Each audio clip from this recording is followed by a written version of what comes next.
Supreme court की 5 न्यायाधीशों की संविधान पीठ समलैंगिक शादी को कानूनी मान्यता की मांग पर आज फैसला सुनाने वाली है। शीर्ष अदालत ने 10 दिनों तक सुनवाई करने के बाद 11 मई को इस मुद्दे पर अपना फैसला सुरक्षित रख लिया था। सुप्रीम कोर्ट में 20 याचिकाएं हैं जिनमें समलैंगिक शादी को कानूनी मान्यता दिए जाने की मांग की गई है।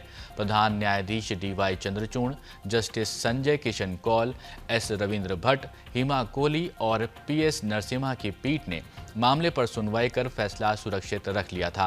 इस मामले में सुप्रीम कोर्ट की वकील ने सोमवार को क्या कुछ बताया है, सुनते हैं। LGBTQI+ कम्युनिटी ने बहुत संघर्ष किया है और कई सालों से संघर्ष किया है। तो आज ये पूरी कम्युनिटी वेट कर रही है सुप्रीम कोर्ट के कल के डिसीजन के लिए। अब ये डिसीजन फेवर में आया तो बहुत खुशी होगी और जो सम्मान ड्यू है इस कम्युनिटी को और इन कपल्स को जो शादीशुदा हैं और इनके बच्चों को वो घर आ जाए तो फिर वही जो दिवाली आ जाएगी जिसे कहते हैं। लेकिन अगर ना भी आए तो हमें ये याद रखना है कि संघर्ष लंबा रहा है, संघर्ष लंबा रहेगा।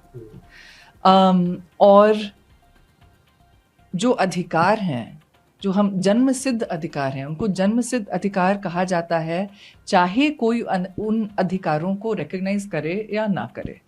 तो ये याद रखना बहुत ज़रूरी है कि जो जन्मसिद्ध अधिकार हैं वो लोग नागरिक इस देश के वो लेकर चलते हैं। कहीं ना कहीं ये पूरा मुद्दा है अधिकारों का तो है ही, साथ ही इमोशंस का भी है, पर्सनल चॉइस का भी है और इसको लेकर समाज में तमाम तरह की भ्रांतियां भी हैं, तो परसेप्शन भी हैं। क्या लगता है कि कल जो भी फैसला आएगा उसके बाद से कुछ समाज पे या इस सोसाइटी पे कुछ चेंजेस आने की उम्मीद लगती है? आप याद कीजिए 2009 से पहले कि जब समलैंगिकता को क्रिमिनलाइज किया गया था और जब वो हटाया गया था तो आसमान नहीं टूट पड़ा? नहीं, जो लोग पहले दबे दबे से रह रहे थे वो खुल के रहने लगे। जिनके बच्चे दबे दबे से रह रहे थे उनके माता पिता को पता चला कि भाई ये कोई क्रिमिनल बात नहीं है, उन्होंने उनको एक्सेप्ट करना शुरू कर दिया। ये याद रखना बहुत ज़रूरी है कि हमारे कोर्ट कचहरी सिर्फ मामलों को डिसाइड नहीं करते, वो एक सोसाइटी में मैसेज भी भेजते हैं कि क्या सही है क्या गलत है। तो कल जो भी डिसीजन आएगा ये याद रखना है कि हमारे संविधान में जो आर्टिकल 21 कहता है कि अ लाइफ विद डिग्निटी, लोगों की रिस्पेक्ट करना, लोगों की चॉइसेस को रिस्पेक्ट करना, तो वो हमारे पूरे समाज को रिस्पेक्ट करना सीखना चाहिए। बहुत ज़रूरी है, सिर्फ समलैंगिक रिलेशनशिप्स में ही नहीं, हर चीज़ में, रहन सहन में, खान पान में।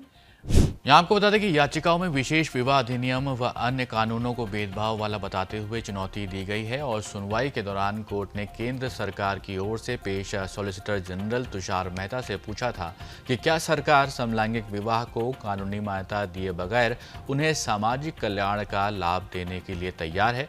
क्या उन्हें कुछ सामाजिक अधिकार दिए जा सकते हैं? सॉलिसिटर जनरल ने सरकार से निर्देश लेकर कोर्ट को बताया था कि समलैंगिक जोड़ों की व्यवहारिक दिक्कतें दूर करने और उन्हें कुछ लाभ देने के उपायों पर केंद्र सरकार ने सकारात्मक प्रतिक्रिया दी है।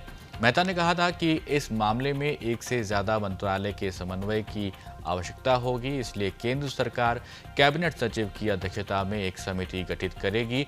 सुनवाई के दौरान केंद्र सरकार ने समलैंगिक विवाह को कानूनी मान्यता देने की मांग का विरोध किया था।